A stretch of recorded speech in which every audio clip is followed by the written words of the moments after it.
I think what flavor of these new Dunkin' coconut refreshers you get says a lot about you. Really? What's it say about me? Well, you got the refreshing golden peach because you're vibrant, fun, and positive. Oh, what about me? The bold purple pomegranate means you're vibrant, fun, and positive. I take it I got this delicious pink strawberry because I'm vibrant, fun, and positive. Yeah, it's a simple system, really.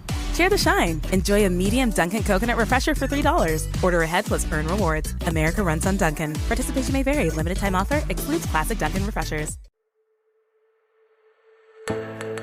Welcome to the Money and Investing Show. This space is all about managing money and kickstarting you into the world of investing and finance.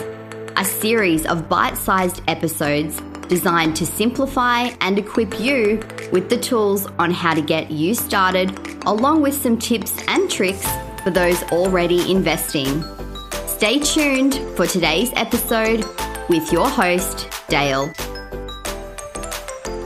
Hi everyone, and thanks for joining me today. Today is the day we've all been waiting for. Today is a day that I'm going to take you through how to make a trade. So if you've been following along each week, you should now have a really good understanding of what is available to be invested in. You've got a knowledge of how to determine and understand risk and how it will affect a portfolio. You've most likely picked out an investment style that you think will suit you. And let's assume that you haven't been listening to all these episodes back to back and you've had a chance to now go out and find a broker. And fingers crossed, or hopefully you've made a decision on which broker you liked and you've opened up an account. You are now armed with the tools you need to make your first trade. So let's assume that you've already picked out a stock or an ETF that you want to invest in. And for those that haven't, don't fear too much, as we'll cover off how to search for stocks and where to find information in future episodes. So the first thing you want to do once you've logged into your broker is find your search option and search for the ticker code of the company that you want to buy. The ticker symbol is just an abbreviation used to uniquely identify a publicly traded company or stock, and the symbol can consist of letters or numbers or a combination of both. For all my examples today, I'm going to use the Commonwealth Bank. It's Australia's largest company by market cap at the time of recording this, and it uses the ticker CBA. So just for the record, I don't actually own any CBA shares, and by using it as an example, I'm also not recommending that you go out and buy these shares. It's just a really easy one to pick and use for an example. So depending on the broker you have chosen, you will get some information that then comes up about the company that you've picked. Some brokers will show more than others, while some will have buy, hold, and sell recommendations. Others will just have some really basic info. All brokers should give you 4 price indicators: an open price, a high price, a low price, and a previous close price. And what this shows you is essentially just the price movements throughout the day. So open price refers to the price that the stock started at when the share market opened. So markets open between 10 and 4 p.m. Monday to Friday. So it's going to give you the price that the market opened at.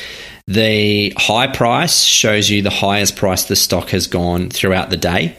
And the low price shows you pretty much the exact opposite, the lowest price that the stock has traded throughout the day.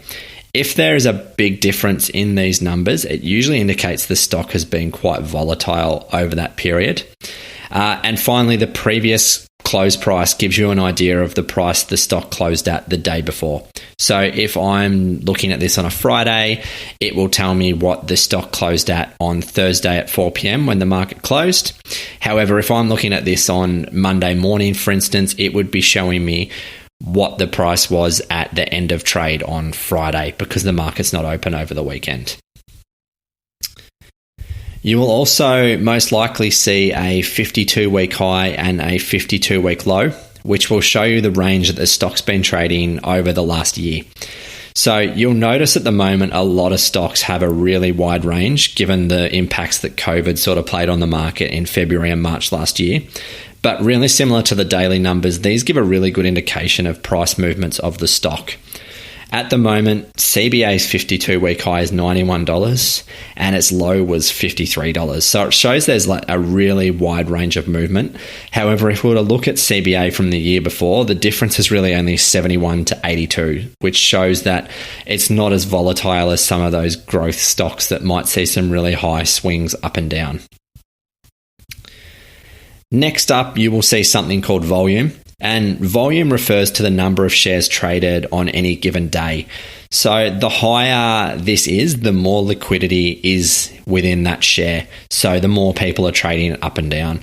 For instance, CBA on most days sees over 2 million shares traded.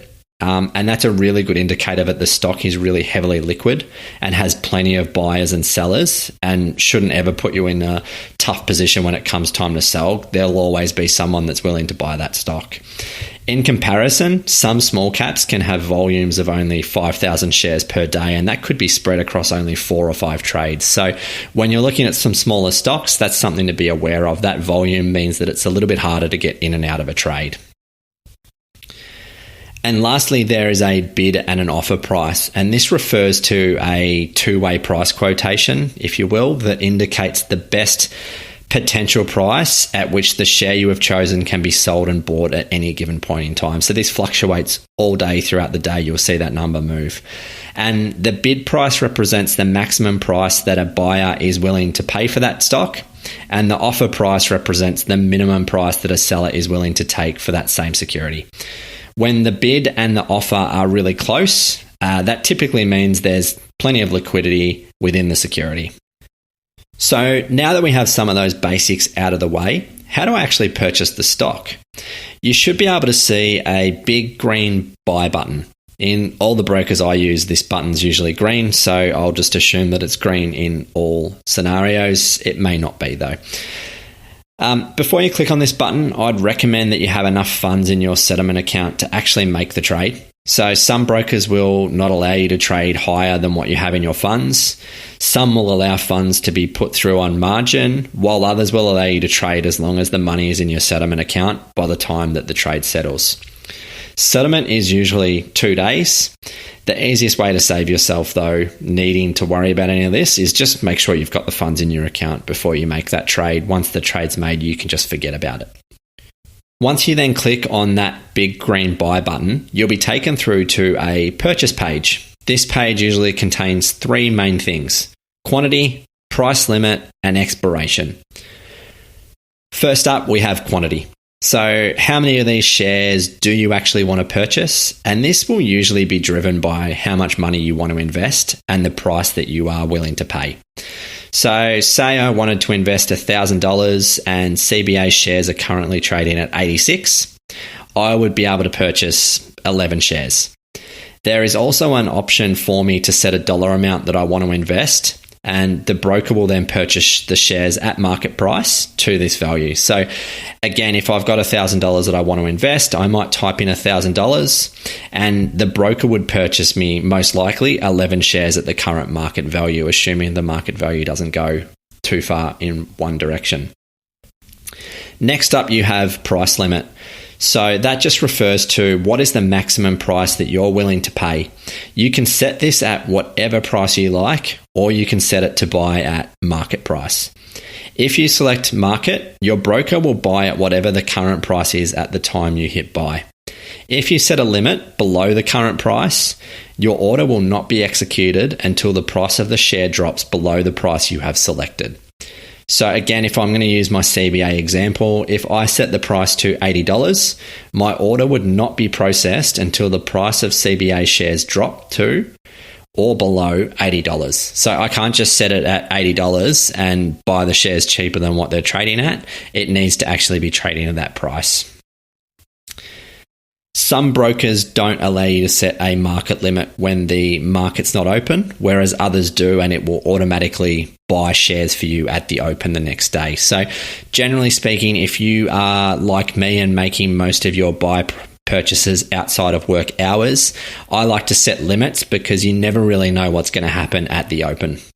And lastly, there is expiry. So this really is just how long do you want this order to stay active? You can usually leave these orders active for about a month before they expire. So you can go in, set it just for the day, or you can just let it ride for the month. Just be aware that if you set some for longer periods of time that you're across it, you don't want to have 2 or 3 orders that are sitting there. All of a sudden something happens and all these orders trigger at once and you need to find the cash for them. Once you've punched in all these details, your broker will then give you a quote to see how much the trade would cost, including brokerage. So for the example I gave earlier, I'm buying 11 shares at $86 each and my brokerage might be $10. So my total cost for the purchase would be $956. Once I hit the confirm button, my order is complete. And when the order is executed, so once the price hits my price, or if it's market just executed the next trade, I will then see my 11 CBA shares hit my portfolio, and then I can track the movement of those shares. From here, we can then track our stock. We can then add to that position. So if we want to buy some more in future, we just go that the same way, or we can sell the stock if it's no longer meeting our expectations. I will cover off some tips on selling in another episode, but the process here is very much the same as the buy process, just in reverse. And so that's pretty much how you make a trade, guys. As you can see, it's actually probably the easiest part of the whole journey. You know, once you've done all your research and put together your thesis on why you're buying the stock, it really only takes a couple of clicks of the mouse. It's really that simple. So most of the work really comes in analyzing and figuring out what stock you want to purchase. The trading is actually a really easy part of the process. So hopefully today's episodes helped you to grow your investing knowledge further. And as I mentioned at the top, don't be too concerned if you haven't yet picked out your stock, as I'm going to cover off how to find some stocks and do a lot of research and build a thesis in some future episodes.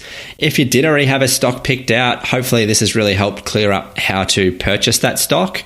And, you know, you might be sitting here after this episode with some stock in your portfolio. So congratulations. I'll finish up today with a quote from Melody Hobson, who once said, "The biggest risk of all is not taking one." And as we know, there is a direct trade-off between risk and returns. And if you continually just stick to what is safe, like savings accounts, leaving your money in the bank or bonds, you really run the risk on missing out on the opportunity for greater returns. So, you know, once you've done all your research and done what you can to mitigate that risk, it's really just about getting into it and following through on your thesis. And as always, guys, if you liked what you heard today, please hit that subscribe button or leave me a review. I'd love to hear what you think of the show so far. Thanks, guys, and have a great week. Please remember, the information and opinions provided in this podcast is general advice only and does not constitute financial advice. This podcast was created without knowing individuals' needs, financial situations, or investment objectives. The host of this show may hold positions in the companies discussed. Please remember, before considering any investment, please read the product disclosure statement and consider speaking to a licensed financial professional.